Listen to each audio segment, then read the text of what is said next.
TDP ఖాతాలో మరో municipality చేరింది. బాపట్ల జిల్లా చీరాల మున్సిపల్ చైర్మన్ గా 19వ వార్డ్ కౌన్సిలర్ మించాల సాంబశివరావు ఏకగ్రీవంగా ఎన్నికయ్యారు.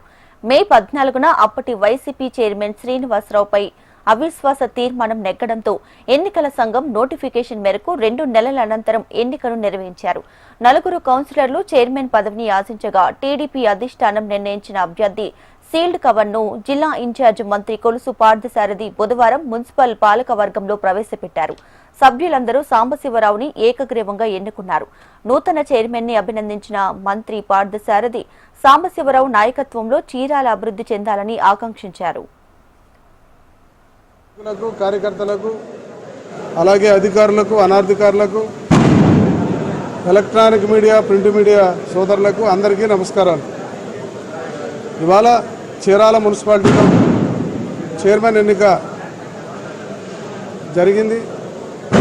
నిష్పక్షపాతంగా కౌన్సిలర్లు యొక్క ఆమోదంతో ఈ యొక్క ఎన్నిక జరిగిందని చెప్పేసి మీకు తెలియజేస్తున్నాను.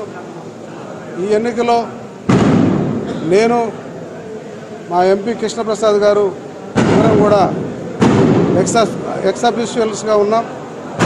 అలాగే ఈ ఎలక్షన్ని నూతనంగా చీరాల మున్సిపాలిటీకి చైర్మన్గా ఎన్నుకున్నందుకు ఈ విషయంలో సహకరించినటువంటి చీరాల శాసనసభ్యులు మద్దులూరి మాలకొండయ్య గారికి, ఇన్ఛార్జి మంత్రిగా ఉన్నటువంటి కొలుసు పార్థసారథి గారికి, బాపట్ల పార్లమెంటు ఎంపీ తేనేటి కృష్ణప్రసాద్ గారికి, మున్సిపల్ అధికారులకి, నా తోటి కౌన్సిలర్లకి, నాకు సహకరించినటువంటి మిత్రులు శ్రేయోభిలాషులు అందరికీ కూడా పేరు పేరున నమస్కారాలు తెలియజేస్తూ